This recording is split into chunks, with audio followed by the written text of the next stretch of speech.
back to my channel.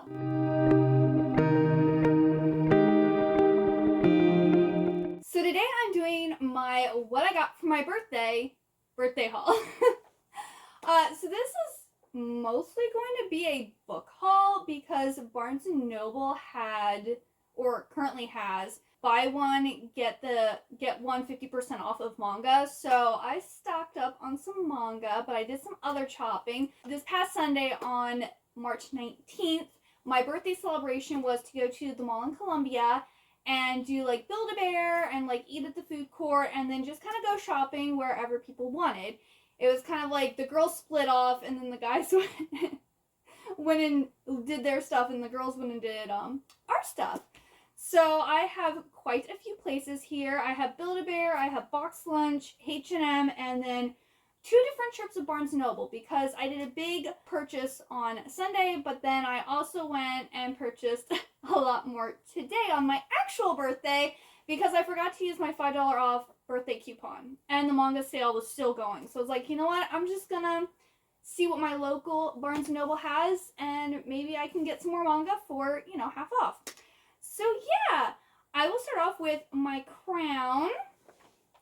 I got this really cute birthday crown from the store in the mall called Windsor. So here's the little bag. My friend Jennifer was kind of like, oh, Heather, you need to get that. I was like, but when would I wear it? And she was like, well, wear it on your actual birthday. I like to be extra, but I don't like to be that extra. So I was like, you know what? I'll just wear it for my video. And who knows, maybe I'll wear it. I can wear it, you know, any birthday in the future that I want to. And then I did 2 stuffed animals at Build-A-Bear. So the first one, this is the main one I wanted, was Sylveon. Isn't she so cute?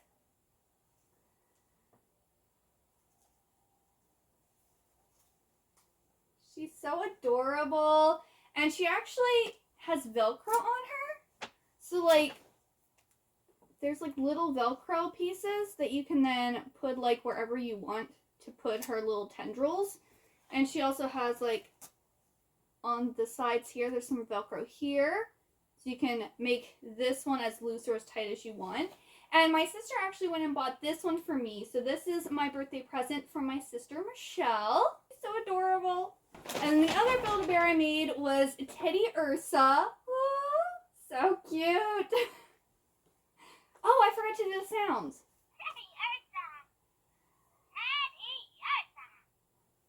She actually sounds like a Sailor Moon character. But anyway, this is a Teddy Ursa. This one is so adorable. And my bestie Jennifer went and bought this one for me. So this is my birthday gift from Jennifer. And it's so cute. But, hang on. Let me do Sylveon.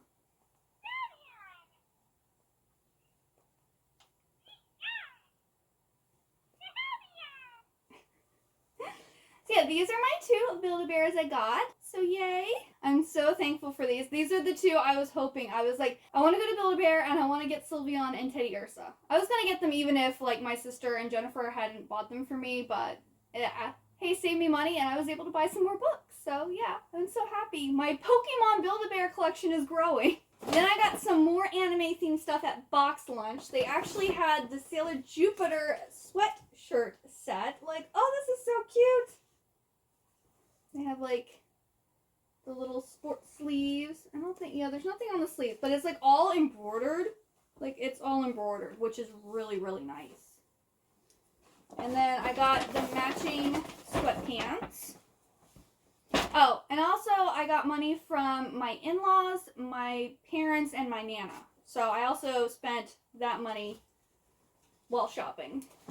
So this one matches the top. And it has this symbol embroidered on it. And they're just long. And then it also has the Sailor Moon embroidered on them. So, yes. I cannot wait to wear these. They also had Sailor Venus, which was in, orange. It was in orange. And I don't like orange. And they had Sailor Mars, which was red. And I don't like the color red either. So, that's why I went with the Sailor Jupiter ones. Because green is my favorite color. So, I decided to get her set. I was really hoping they'd have like they have like a sweatshirt like this, but it just is like Sailor Moon, and I think it has like one of Sailor Moon's like items that she gets, and I was hoping they'd have that one there, but they didn't. But I still got this really nice Sailor Jupiter one. And then I went in H&M. I was actually in line to pay for H&M for like 20 minutes. It took the longest time. But they're basically all the same top, just in different colors. I got one long sleeve version. I actually wanted this in the short sleeve, but they didn't have it in my size. So I got it in long sleeve. So it's just this cute little top. And it has like the lace with the little bow, which is really cute. Yeah, just a long sleeve, pretty flowery top. And then I got it basically short sleeve, but in plain white. And then I also got it short sleeve, but in a green color. So yeah, I really like these. And I have a lot of like busy pants. Like I have a lot of like jeans and stuff with like flowers and stuff on them. So I figured the plain tops will be good to wear with my busy bottoms. All right, now for the 2 big bags of books. I'll do the first bag I got, which was on Sunday. Whew.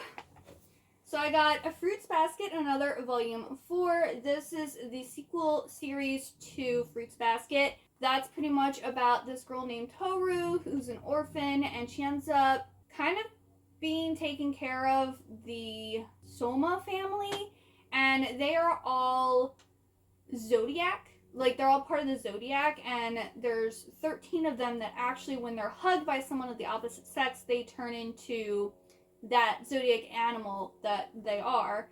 And it's a really cute, sweet shoujo. Like, if you're into anime and manga, you probably already know what this is, but yes. I was surprised though, because Fruits Basket and Another, I have volume 3, and it says final volume, but then they came out with a number 4.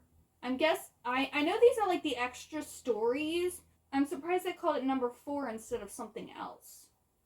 But yes, I was happy I got this one.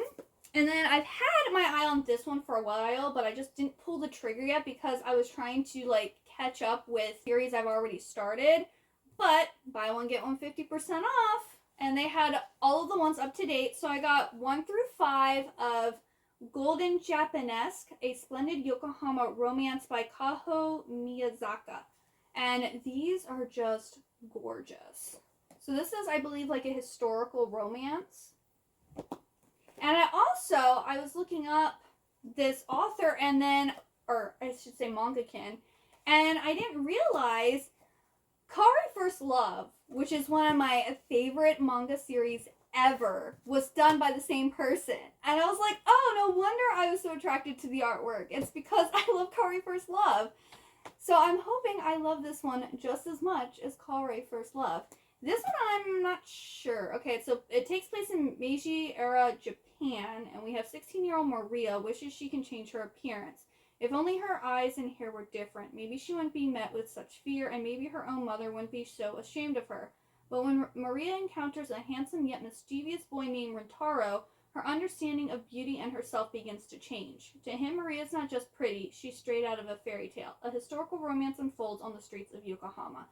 Kind of sounds a little bit like Kaori First Love, because in that one, the main girl kind of has made herself like look nerdy. Like, she wears her hair in like 2 braids, and she has glasses, and is kind of like a nerd, but she's actually really pretty. And this really handsome guy like takes notice of her, and then like she like starts changing her appearance and stuff, and is more comfortable in the way she looks. So it looks like this kind of has the same vibes, which I also love True Beauty, which also have those same vibes. But I'm super excited, and I hope to read this one soon. And then I got some regular books that day too. I got Vampire Hearts and Other Dead Things by Margie Fuston, and apparently this is a William C. Morris Debut Award finalist.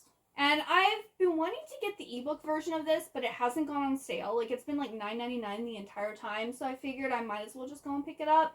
And I believe this is about a girl whose dad is sick, and so she goes on like a road trip to try to find a vampire to cure him, is what I think this one is about. And this is by the same person who wrote Cruel Illusions, which I read at the beginning of this year, and it was okay. It wasn't as good as I thought, so I think this is her debut, so I'm hoping maybe this one's better. I don't know. I mean, the other one wasn't bad. It wasn't as amazing as it sounded. And then everyone's been talking about this book and talking about how amazing and how it's like such a great romance. And so I picked up Better Than the Movies by Lynn Painter. I've also been waiting for this to go on sale for Kindle, but didn't happen, and I really want to read it. So I decided to pick this one up. It says, Liz has always known that Wes was not boyfriend material. You would think that her next door neighbor would be a prime candidate for her romantic comedy fantasies, but Wes has only proven himself to be a pain in the butt ever since they were little. Wes was the kid who put a frog in her Barbie dream house, the monster who hid a lawn gnome's severed head in her little homemade neighborhood book exchange. And now we're going to flash forward 10 years later, and it's Liz senior year, and Liz has a forever crush called Michael, and he's hitting it off with Wes, and then she needs like Wes's help to get Michael's attention, but it's probably going to be that her and Wes actually end up falling in love at this point. And I think it, like, there's references to a lot of popular rom-com movies in this. But, like, I have heard only good things about this book, so I'm really excited to read this one. And then this one is more so a cover by The Family Fortuna by Lindsay Eager. And this is about a family who is, I think the dad is the ringmaster, and the whole family is part of the show. And our main girl character, Avita, is the star, and she's actually, like, I think part bird, and she ends up, like, meeting someone, and she doesn't want to be a freak anymore, and, you know, she wants to change, and her whole family kind of doesn't want to be doing this circus thing anymore, except for the dad. The dad's kind of, like, forcing them into it.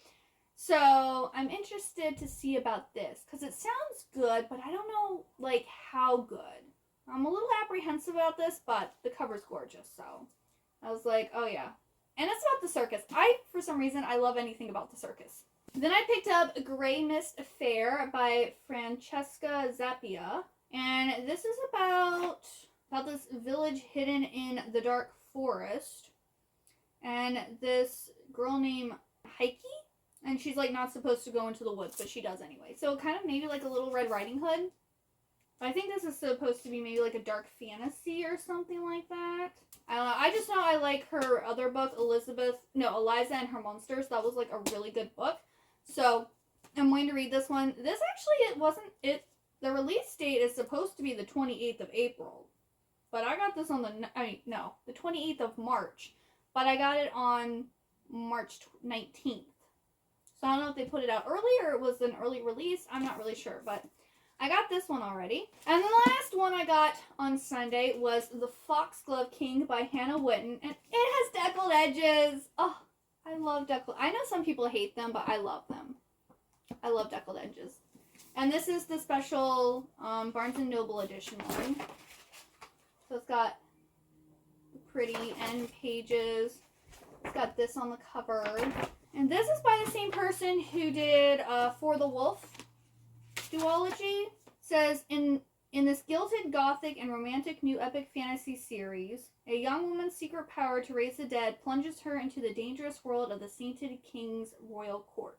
So yeah, I think this is her other series. I think was YA, where I believe this is adult, and I'm excited to see what happens. Like, if this is, because the writing was okay in For the Wolf.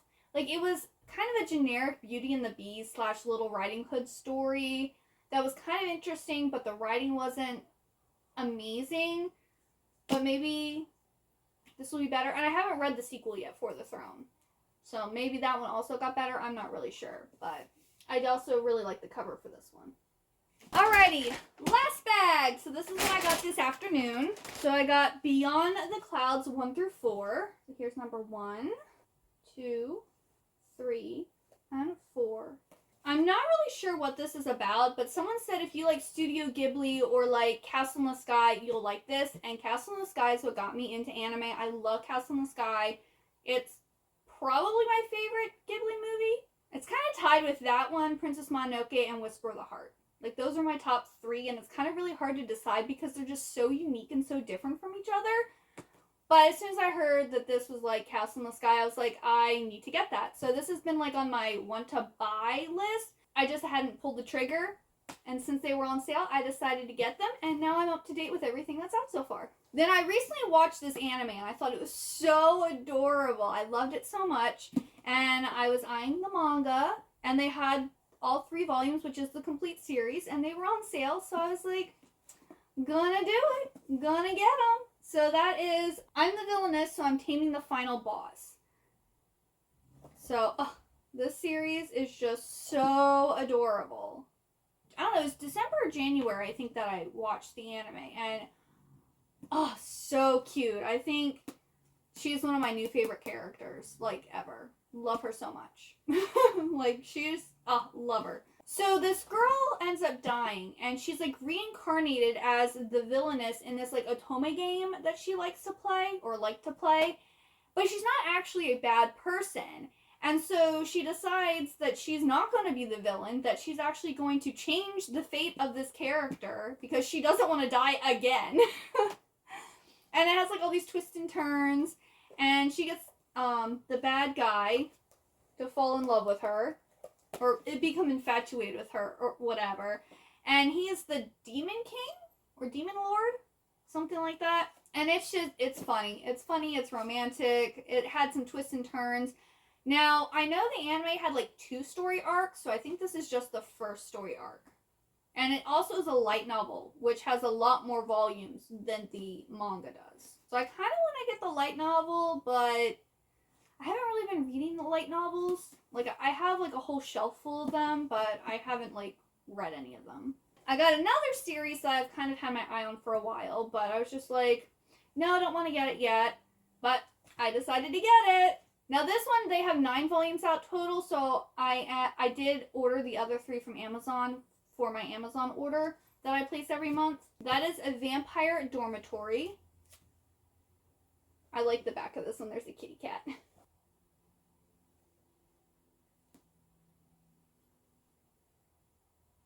Oh, there's 2 kitty cats on the back of this one.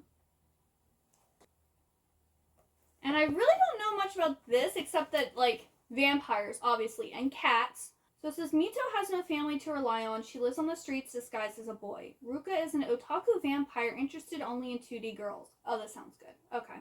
After Ruka saves Mito from a perilous situation, he makes her an offer. Become my subservient thrall and let me drink your blood whenever I wish. In return, you can live with me in the boys' dorm. But to stay with him, Ruka must hide the fact that she's a girl. Every day has a new danger, to say nothing of that bloodthirsty vampire. And it says, the new supernatural romance from the creator of I Am Here and Missions of Love. That's, I guess, like, kind of maybe a reverse harem type of thing. And we have an otaku vampire. Like, that's hot. So, yeah. I can't wait to read this one. I also like on the back, there's bats on the back. Well, this one doesn't have it, but all the other ones have, like, bats on the back. And then I think this one's actually a manhwa instead of a manga, but it's My Gently Raised Beast Volume 1. And I heard about this one from Paperback Princess. I think that's her YouTube channel. I'll link her down below. But she was talking about how cute this was. And she was talking about how it's about, I think it's a guy who is turned into a cat. Or he is a cat. And this girl who finds him, and I think it's like a romance between her and her, like, cat boy. So, like, if you are a Kyo fan from Fruits Basket, this might be the one. And let me tell you, I was a Kyo fan. So, I was all for cat boy. I like cat boys. Here's some artwork from it. It's really cute. It's full color. These are expensive. This is $20. $20 per volume. But I think this also was originally a webtoons. Also. Yeah, translation webtoon. I am liking that all of the webtoon comics, well, not all of them, but a lot of them are being made into, like, physical copies of them, which is really cool. And I don't know when I'm going to get around to this, but Volume 2 is being released in April, so I'm glad I got the first one. That way I can be up to date with this series. And then the very last book and the very last item for my birthday haul is Snow Crash by Neal Stephenson. This is, I think, a special edition release of the book. So, like, here's the end papers, and then there's, like, some embossing on the cover there. And this kind of sounds a lot like Ready Player One, but this, I actually looked it up. This came out before Ready Player One. This came out in 1992, and Ready Player One came out in 2011.